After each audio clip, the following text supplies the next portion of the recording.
Okay പാപ്പ, ഇതിപ്പം നമ്മുടെ ഇടുക്കിയിൽ നമുക്ക് അത്യാവശ്യം ഏലം ഒരു കൃഷി ചെയ്യുന്നൊരു ചേട്ടനാണ്. ചേട്ടനെ നമ്മൾ പേരിന് പാപ്പ എന്നൊക്കെ വിളിക്കും. ഓക്കെ പാപ്പ, ഇപ്പോൾ പാപ്പൻ്റെ പറമ്പിലാണ് നമ്മളിപ്പോൾ ഇരിക്കുന്നത്. ഇതിപ്പോൾ എത്ര നാളായിട്ടുള്ള ഏലമാണ് നമ്മുടെ പറമ്പിൽ നിൽക്കുന്നത് പാപ്പ? ഇതിപ്പോൾ ഒരു 10 വർഷം പഴക്കമുള്ള ഏലം. ഓക്കെ, ഇതിപ്പോൾ ജൂൺ മാസം ആയിട്ടുണ്ട്.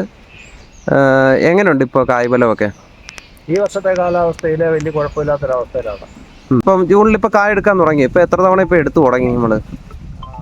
ഇത് രണ്ടാമത്തെ തവണ കായെടുക്കുന്നു. ഞങ്ങൾക്ക് വേണ്ടി ജസ്റ്റ് ഒന്ന് ഏലത്തെക്കുറിച്ചൊന്ന് വിശദീകരിക്കാമോ? എങ്ങനെയാണ് ഇത്, എപ്പോൾ വെക്കും, എപ്പോൾ തുടങ്ങും, ഇതിൻ്റെ പരിപാടികൾ, അങ്ങനെ എപ്പോൾ തൊട്ട് നമുക്ക് കായ എടുക്കാൻ പറ്റുമോ, അതിനെക്കുറിച്ചൊന്ന് വിശദീകരിക്കാമോ ചെറുതായിട്ട്?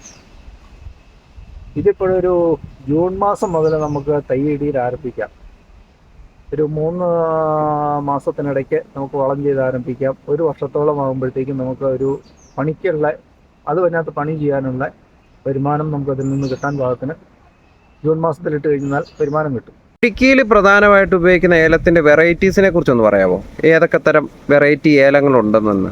ഇടുക്കിയിൽ എൻ്റെ അറിവിനകത്തൊക്കെ പരിമിതമാണ്. എങ്കിൽ പോലും ഞരളാണിയാണ് നമ്മുടെ ഈ ഭാഗത്ത് ഏറ്റവും കൂടുതൽ നമുക്ക് ഉപയോഗിക്കാൻ പറ്റുന്നത്, ഏറ്റവും കൂടുതൽ വിളവെടുപ്പ് കിട്ടുന്നതും കായെടുപ്പ് നടക്കുന്നതും. പിന്നെ തിരുതാളിയുണ്ട്,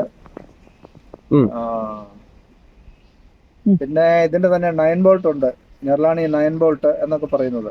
പക്ഷെ ഇതിൻ്റെ സാധാരണഗതിയിൽ നമുക്കിവിടെ കിട്ടുന്നത് ഞരളാണി കിട്ടുന്നാൽ മാത്രമാണ് നമുക്കിവിടെ കിട്ടുന്നത്. മറ്റേ ശാന്തമ്പാറ മേഖലയ്ക്കൊക്കെ തിരുതാളിയൊക്കെ ഏറ്റവും കൂടുതൽ കാ കിട്ടുന്നതെന്നൊക്കെയാണ് പറയുന്നത്. ഞാൻ പോയി കണ്ടിട്ടുമുണ്ട്.